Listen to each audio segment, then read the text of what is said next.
Guys, it's Dulcie and welcome back to my channel. Sorry I haven't posted in like a very long time. It feels like to me it's been a while since I posted. But today's video I'm actually gonna do like a little bit of like an unboxing thing too before I actually start this video. But this is another recruitment video and it's gonna be about a full guide to sorority recruitment and 11 must-have sorority rush essentials. But before I do that, I actually got a care package in the mail for Valentine's Day, and I knew I wanted to film like an unboxing, so that's what I'm gonna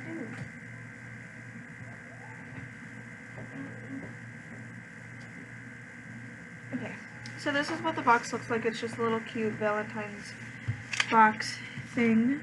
So yeah, so you're gonna get a little bit of a 2-in-1 thing today, which is okay. More content for you. So please don't judge me for how I like open boxes, just because I don't open boxes like a normal human, I guess. Alright.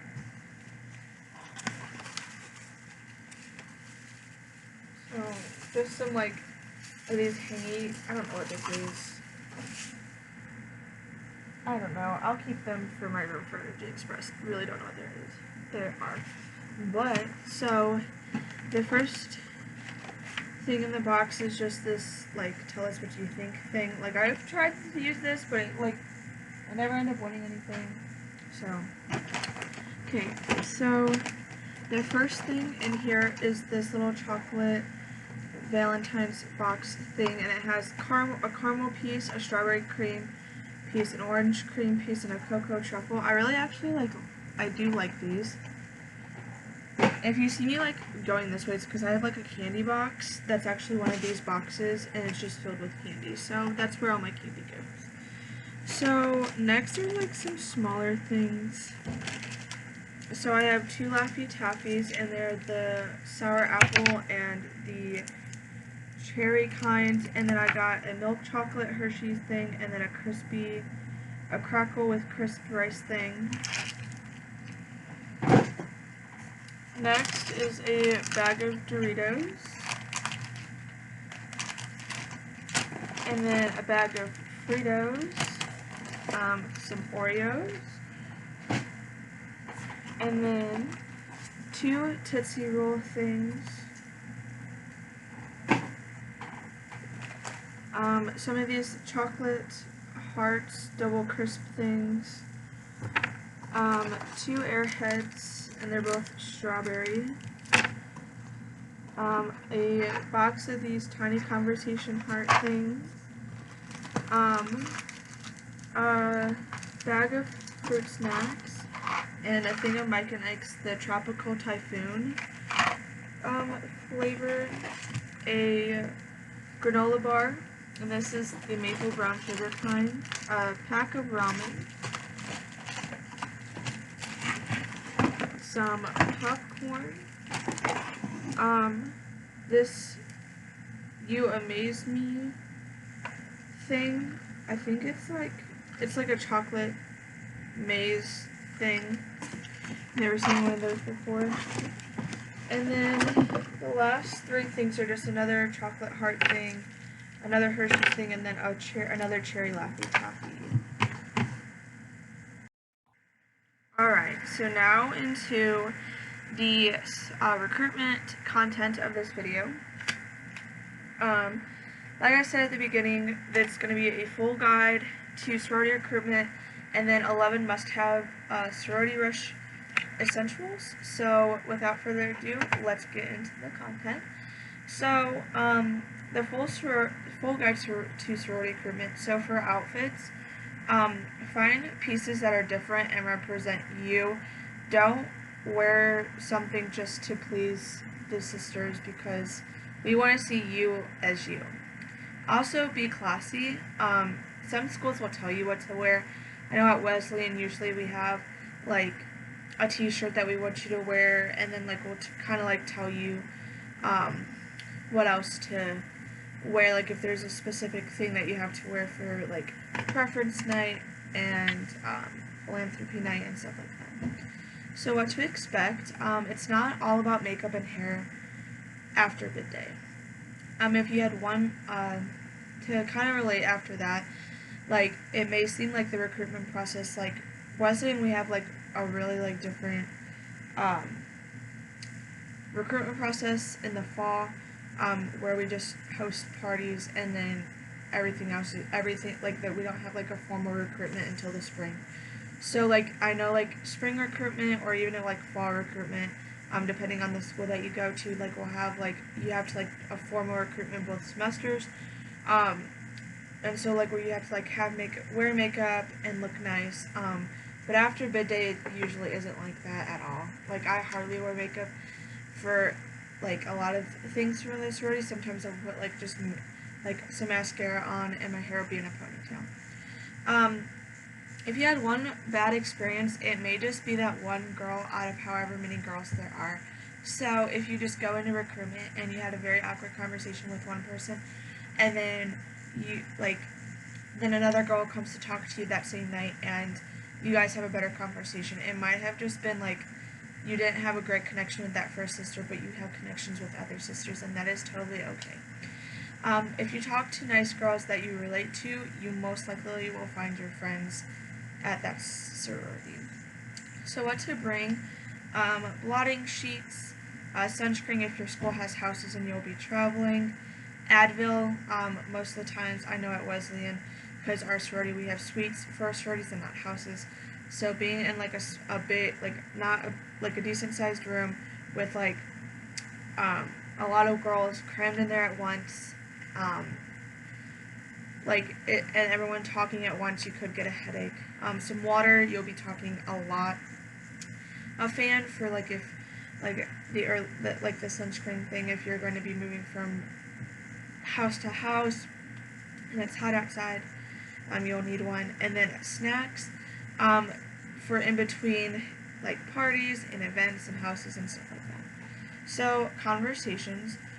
Of course, you want your conversations to go right, to not only impress the house and the girl, but to also walk away confident that you did your best.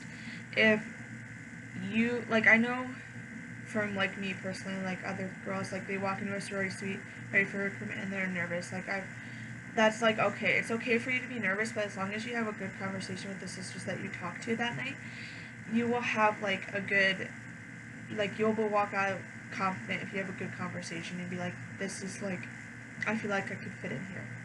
So on the first day, be prepared for surface questions, like, what's your major, like, do you have any minors, siblings, pets, like, what's your favorite thing to do, stuff like that.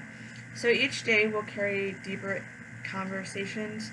So most of the time we allow the PNMs to ask us questions about anything that they have questions about, and we kind of just talk about that. And so, like, the first round, like, if you have an open house, you can get, like, a general idea, but then, like, the first sisterhood night, like, you're talking to the sisters, and you can ask them questions about why they chose that specific sorority. For philanthropy night, it's mostly just about philanthropy, and you guys can ask us questions about anything that, like, whether you didn't talk to us the night before and you want to, like, get to know us a little bit better, you can ask us questions like that, and then ask us questions about our philanthropy if, like, you don't know something and want to get to know it better. And then preference night, we kind of just have more of, like, a chill conversation, like, to get you to, like, kind of like any other, like, last minute questions that that the PNMs have before they make their decision for bid day. So sisterhood day / night, they're going to ask you what you're looking for in a sister, what your values are, what kind of friends you are, etc. They want to ask you harder questions because, of course, they're going to be looking out for their sorority and want someone they can trust and love coming in. Recruitment tips. When searching for your new home, it's good to look at the inside and the girls you are talking to. Don't make up stories.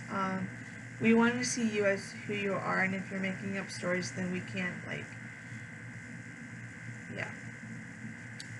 If the story is true and it hits home, say it. If it is not, you're better off listening and saying you definitely are. And saying you definitely are interested in the philanthropy, then lying about a story to make yourself seem relatable to it. Be honest and true. Be your best self and a little more. First impressions are everything. Always put your best face forward. Be kind. Smile big.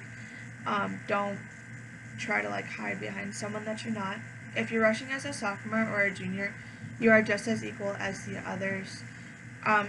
Be yourself and you will find your home, and think of the qualities that you want in sisters and friends. So now I'm going to talk about 11 must-have sorority rush essentials. So you're going to want some kind of time-telling device. You need to be aware of what time it is so you aren't late getting to a house or a party. And also in between parties, if you have a 15-minute break, you want to make sure that you are there at least a little 5 minutes before that time is up so that you can get ready and go. Gum/mints. You're going to be talking a lot to a lot of people over the next few days, and you don't want to leave a house only to have bad breath. Perfume and deodorant, because most places are going to be really, really hot and you're going to be sweating from moving around a lot, so that's helpful. A hairbrush. Band-aids. You will probably be wearing heels or other uncomfortable shoes all week and your feet are going to hurt. I suggest keeping a small box in your bag because you most likely will be using them every day. So extra makeup. You want your makeup to look fresh. Even just keeping a tube of lip gloss with you is enough to spice up any look if you don't wear a ton of makeup. Water, feminine products, snacks. Parties are usually back-to-back with only a few minutes in between, so being able to eat something in between is great. An extra pair of shoes. Keeping an extra pair with you is great. It can help you with the pain in your feet when the pain in your feet are starting to hurt. If you're not able to bring an extra pair, make sure the shoes you're wearing are comfortable and sturdy. And the last point for this video is notepad and pen. You're going to be meeting a lot of people. Use a notepad and pen to take notes out of all of the sororities you see, and this will hopefully help you with your decision in every night when leading up to which sorority that you choose. So I hope you guys enjoyed this video, and I will talk to you guys in my next video.